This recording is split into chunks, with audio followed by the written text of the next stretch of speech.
un laboratorio central de referencia para todo el país en muchos asuntos vinculados a la epidemiología, digamos, sino también un centro de producción de vacunas, de sueros y de productos biológicos que lamentablemente fueron después desactivados durante el periodo de las dictaduras militares.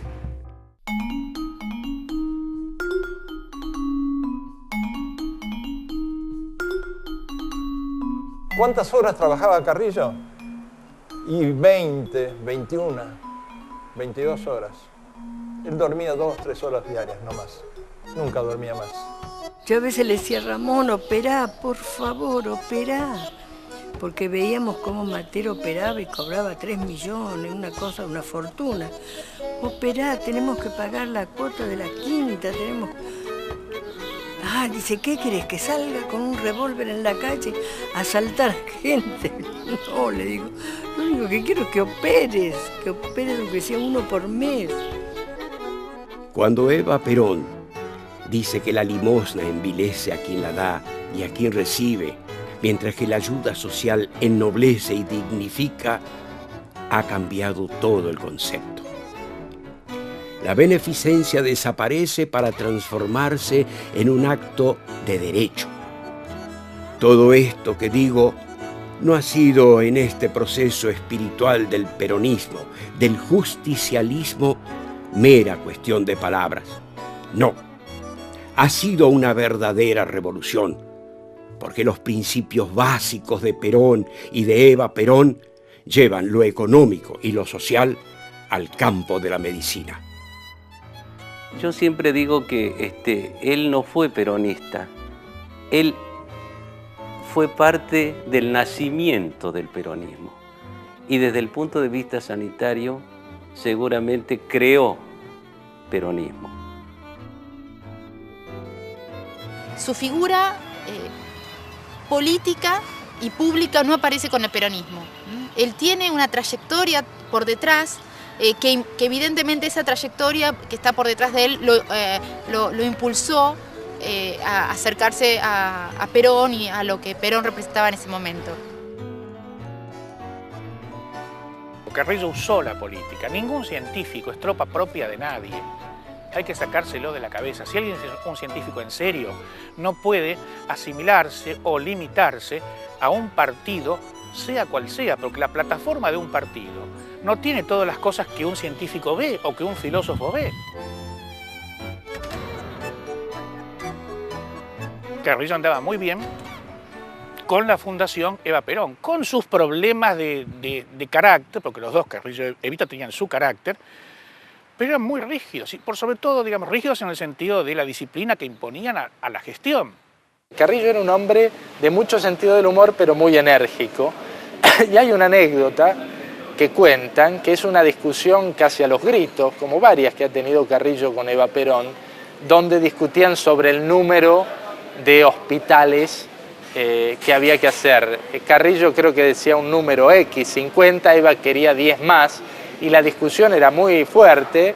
Carrillo se enoja y le dice, señora, usted a mí no me va a decir lo que tengo que hacer, y ella le contesta, usted a mí tampoco, y usted habla desde la mente y yo hablo desde el corazón. Y Perón, que estaba escuchando esto, se rió muchísimo y le dice, doctor, los hospitales van a ser el número que quiere Eva, pero la mira Eva y le dice, el lugar lo pone el doctor Carrillo, y así zanjó la cuestión. Tengo como anécdota una vez que tenía que ir Ramón Carrillo, pero me dice a mí, no, andá vos, pibe, porque no sé qué cuestiones de unos planos, un hospital. Y me dice Evita, ¿y por qué no vino el pícaro negro este? Hablando de Ramón Carrillo. Son cosas Pero yo creo que nunca hubo un trabajo más comunitario, en conjunto, de equipo, de gobierno, como en la época de Perón.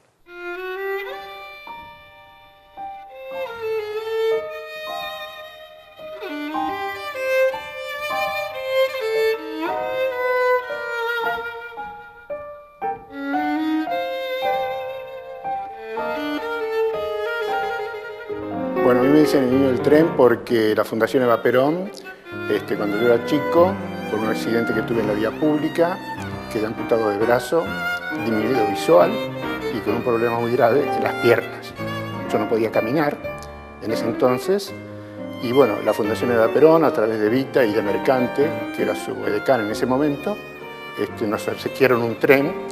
Entonces yo con ese tren, sin poder caminar, estaba sobre una alfombra y me podía entretener. Y lo que era mucho más importante es que los vecinos de mi casa venían los chicos al lado mío a jugar con ese tren y de esa forma podía tener amiguitos cuando, si no hubiera tenido ese tren tan hermoso que me regaló Evita, no hubiera tenido oportunidad de compartir con mis amigos.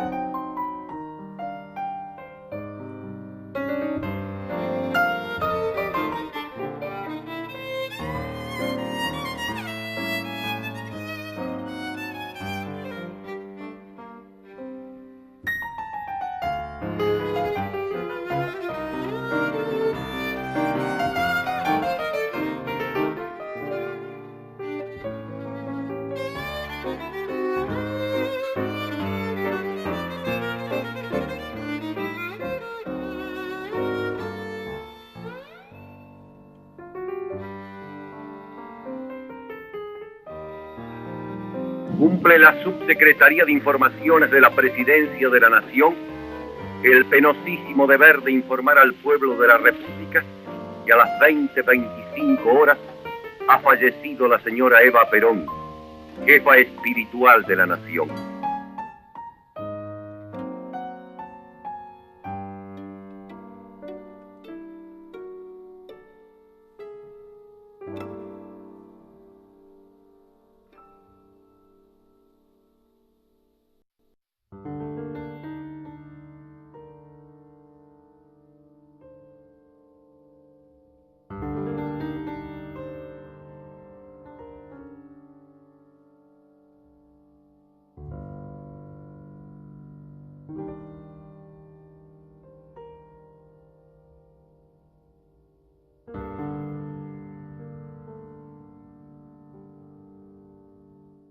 Mira, lo que más recordaba él era la pena que le daba cuando viajaba a Santiago del Estero, ver acercarse a la gente, a las ventanillas, para ofrecer un pedacito de chipaco, para que le den una limosna, Eso era algo que le dolía tanto, tanto, pero quería mucho a Santiago del Estero.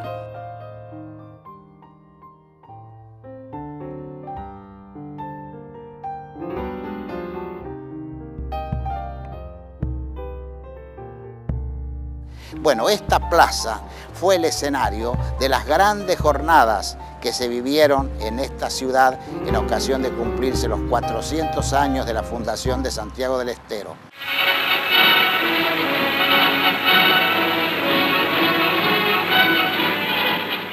Allí estaba Perón acompañado de todo su gabinete, allí celebró una sesión e instaló el Poder Ejecutivo Nacional y entre esos ministros se encontraba Ramón Carrillo.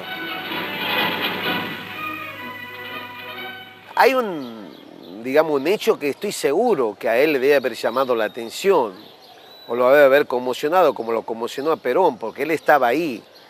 Desfilaron los hacheros con las hachas al hombro y con sus hijos, y fue un gran desfile. Alcanza un grado de imponencia máxima el desfile de los trabajadores, de los hombres que hacen la riqueza de nuestra tierra. Ahí está Carrillo al lado de Perón, y ahí está Carrillo sonriendo, y estoy seguro que al ver sus comprovincianos sufridos y al pensar en todo lo que él había planteado para esa salud pública al alcance de los pobres y no solamente para los grupos oligárquicos, estoy seguro que eso lo conmocionó profundamente a Carrillo porque era un ser muy sensible. Yo creo que Carrillo era un gran romántico.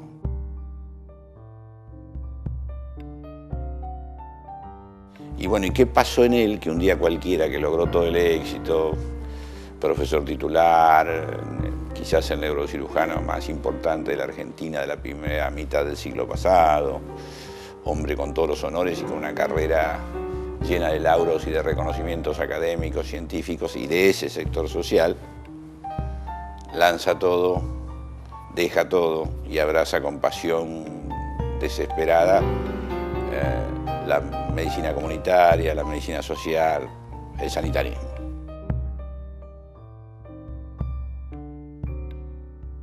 Realmente he conocido poca gente con esa habilidad para tratar desde el más simple hasta el tipo más importante que venía un ministro que venía del extranjero.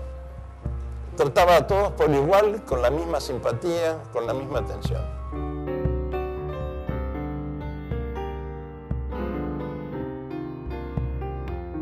Muy simpático y tenía seguramente ese gracejo provinciano y santiagueño, y entonces era un morocho que por supuesto sus amigos le decían el negro Carrillo, que otra forma le van a decir.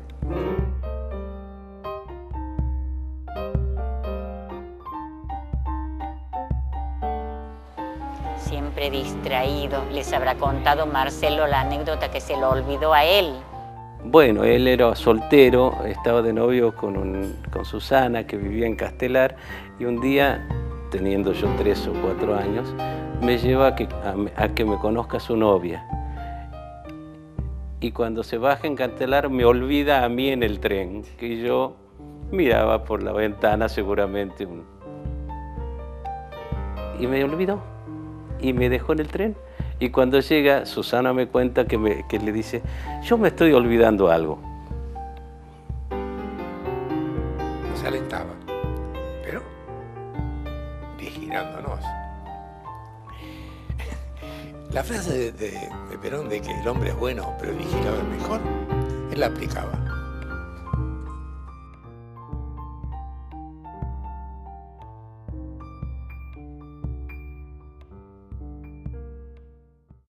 La salida del gobierno fue antes de que se produzca la revolución que derrocó a Perón en el 55. Carrillo llegó en el 54. Ya cuando los últimos tiempos del gobierno de Perón estaban con mucha efervescencia interna. Querido jefe, mientras organizaba la Secretaría de Salud Pública y planeaba el futuro ministerio, no chocaba con nadie ni recibía tiros de ningún lado. Pero luego, cuando estuvo todo funcionando, terminó para mí la paz y la tranquilidad. No faltaron francotiradores que afinaran conmigo la puntería. Permítame, general, esta franqueza, porque sé lo que usted sufría y me protegió siempre. Carrillo tiene una independencia de criterio. Una de las causas de su alejamiento del Ministerio de Salud Pública tiene que ver con que Carrillo no formaba parte de esa cohorte de obsecuentes que siempre rodeó a Perón y que Eva pudo mantener a raya mientras vivía. En una asamblea de proyecciones extraordinarias efectuada en el Estadio Luna Park y hacia el cual convergen los sectores más representativos de la actividad nacional, el pueblo ratifica una vez más su adhesión incondicional al presidente Perón, manifestando además su enérgico repudio a las infiltraciones de carácter clerical en las organizaciones populares.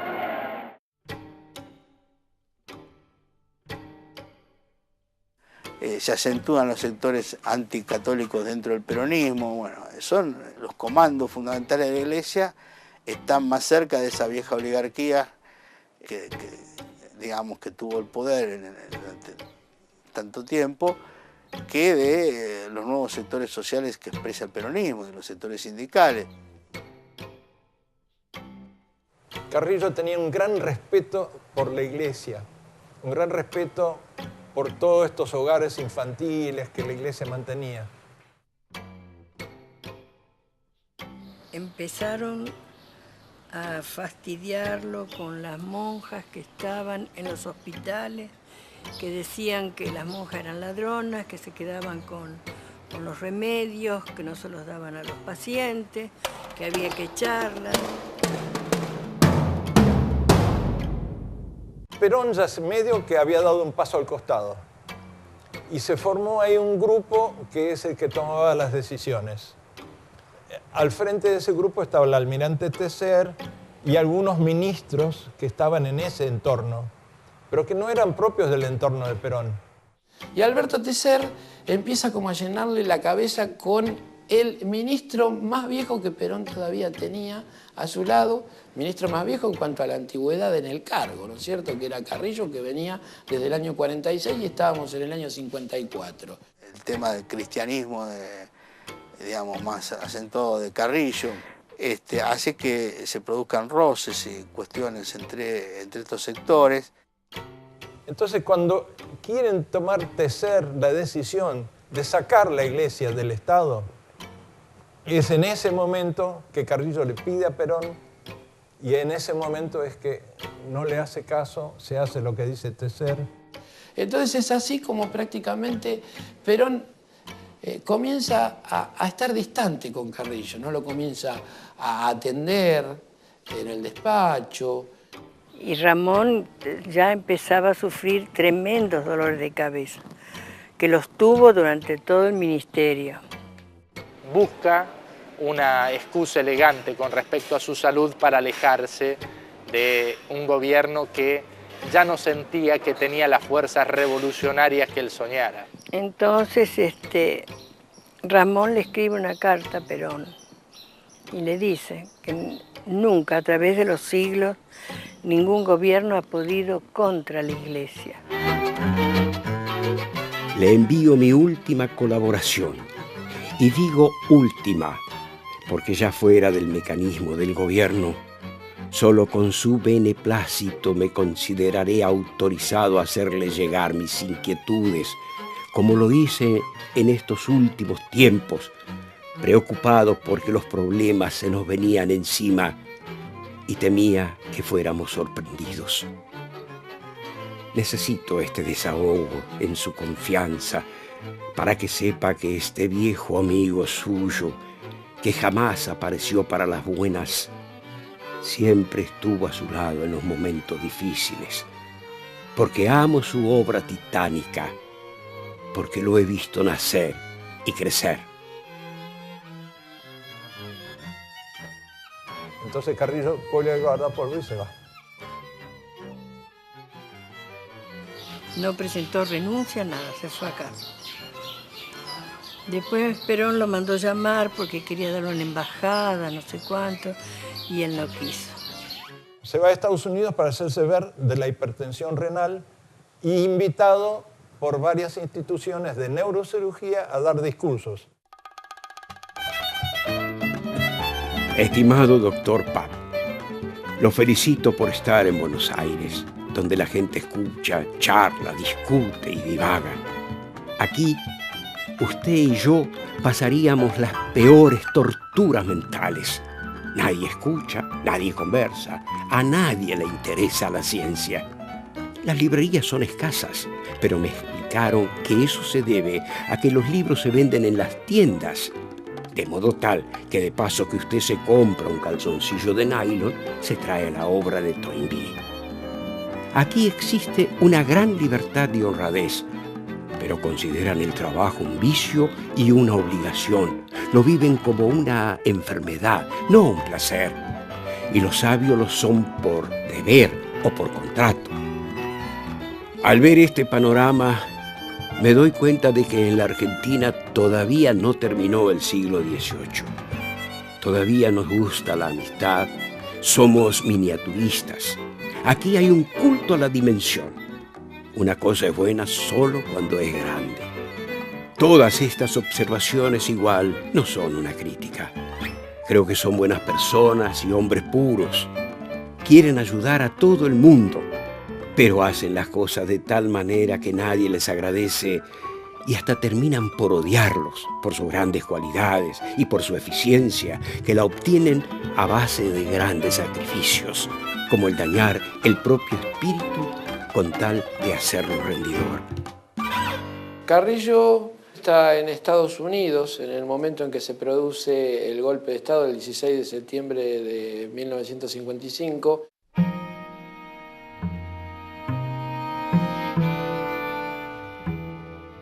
Se termina la beca, pero acá se arma la Revolución Libertadora.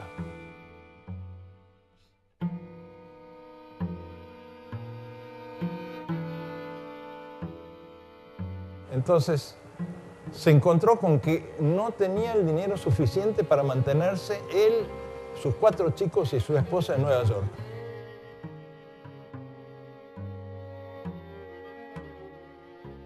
Al principio vivían en un hotel, pagado por Lederle, un hotel de categoría, pero se tiene que ir a un pequeño departamento en la periferia. Y ahí, con 4 chicos, ¿te imaginas que no, en un departamento chiquito no había mucha vida? Para Ramoncito y Facundo, unas reflexiones de su padre en una noche de insomnio iluminal. La utopía es pensar y anhelar algo que parece imposible. De los utopistas sociales surgió la civilización. De los astrólogos, la astronomía. De los alquimistas, la química. Pero felizmente, los astrólogos no lograron predecir el futuro, ni los alquimistas dieron con la piedra filosofal, y las organizaciones del hombre terminaron siempre fracasando, desde Platón a Tomás Moro. Moraleja: tener utopías es una cosa práctica siempre que no se cumplan o no se tomen en serio. De otro modo, nos llevan a cometer los peores crímenes. Bueno, él cuando escucha que cayó Perón no lo puede entender, porque cuando él se fue era que, si bien es cierto que él reconocía que había cierto tipo de problemas, él no pensaba que la cuestión iba a terminar así, o tal vez confiaba más en que el pueblo iba a salir a la calle, pero como tantas veces lo hizo Perón en su vida, no hubo derramamiento de sangre. Revolución y Libertadores hubo 2. La primera, ni vencedores ni vencidos, de Lonardi, que no, todo iba a quedar como estaba. Y era muy probable que Carrillo volviera. Muy probable. Él sabe que está en una lista de gente que posiblemente se haya quedado con dinero del Estado. Entonces él mismo quiere volver a explicar. Él le manda a Lonardi y le dice: me pongo a su disposición como hombre, como político, como médico, como ministro, para que investiguen toda mi vida y mi obra.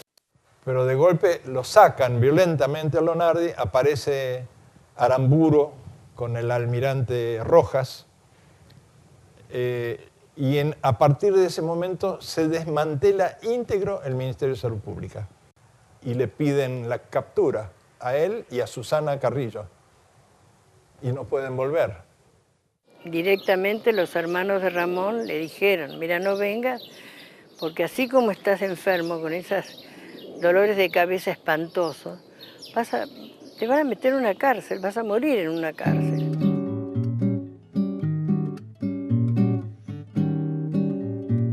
No teníamos cómo seguir y conocimos a la mano derecha del dueño del New York Times.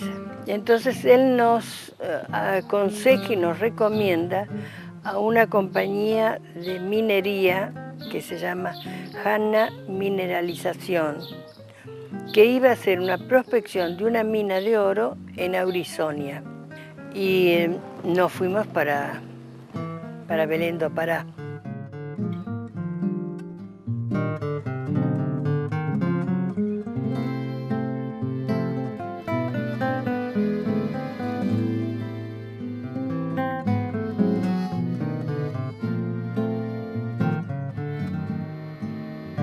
Belén, lugar caluroso, con lluvia, que yo me acuerdo así de jugar con mi hermano más chico en la vereda, los días de lluvia, poniendo barquitos de papel en la cuneta del cordón, o sentarnos en la puerta de la casa donde vivíamos a esperar que caigan el fruto ese, el mango, que cayera en la vereda para ir a buscarlo y comerlo.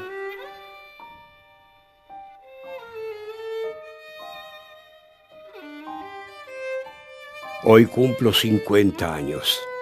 Sin embargo, todavía no me tiembla el pulso, aunque sí un poco las piernas. Me levanté con un buen dolor de cabeza, seguramente para celebrar el acontecimiento. Aquí he recibido toda clase de homenajes, muy sencillos pero conmovedores. Llego a la conclusión de que aún en el culo del mundo, y especialmente allí, hay gente buena, solidaria y sin intereses de ninguna clase. Él ya sabía que se estaba muriendo, que le quedaban 9 meses de vida. Estaba agonizando en el exilio.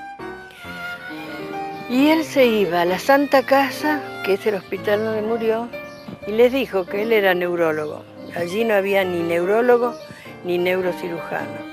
Entonces le dijo que quería atender a las personas que necesitaban un neurólogo, absolutamente gratis. Dice, mire doctor, acá lugar no hay, solamente hay lugar debajo de la escalera.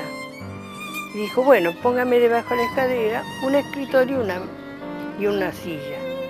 Mi capacidad de trabajo está muy reducida.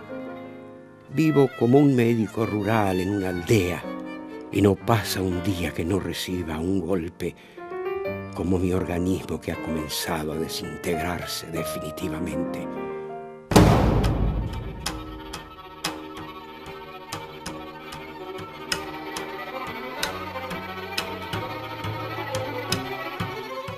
Las noticias eran muy confusas, las cartas nos llegaban abiertas, groseramente abiertas, arrancadas.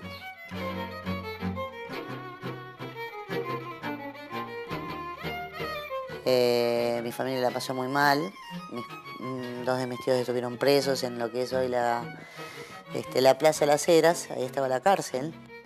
Los hermanos de Ramón ni consiguieron trabajo en ningún lado, estaban escondidos porque realmente podía pasarles cualquier cosa. Y justamente en esa época es que yo llego a Buenos Aires a estudiar medicina, en el año 1956. Y ahí es donde Arturo Carrillo, que fue mi tutor, el padre para mí acá, dice, bueno, menos mal que tu segundo apellido es Carrillo, si no, no hubieras podido estudiar medicina.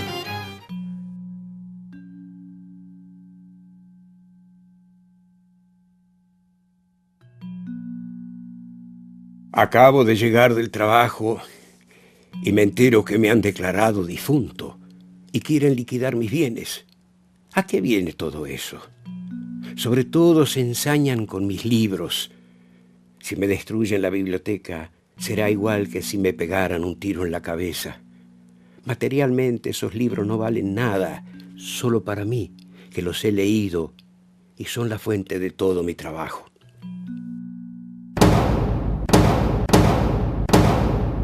El general Roger o coronel, qué sé yo, había entrado en casa y había llevado 8 bolsas de todo, desde las medallitas y las cadenitas de mis hijos hasta medallas de él que como que le daban como un homenaje por algo que había hecho.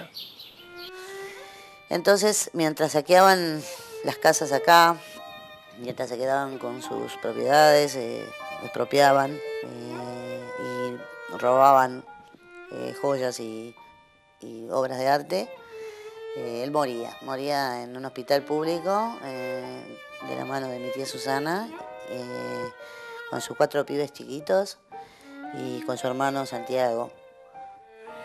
Nos pudimos comunicar después, cuando se enfermó Ramón, por Radio Aficionado. Yo decía, por favor, alguien de Buenos Aires, Ramón Carrillo está grave, alguien que me comunique con la familia. Nadie contestaba. Hasta que uno por ahí contestó, que gracias a Dios me olvidé el apellido, que era un médico, y nos dice, a mí no me interesa lo que le pasa a ese individuo, porque yo pienso totalmente distinto de lo que piensa él. Entonces el radioaficionado brasilero me sacó el micrófono y dijo, mire señor, en un año que ha estado acá el doctor Carrillo, ha curado y ha mejorado a tantos, porque acá no hay neurólogo. Ha mejorado y ha curado a tantos que nosotros queremos al doctor Carrillo, no para ustedes que no se lo merecen,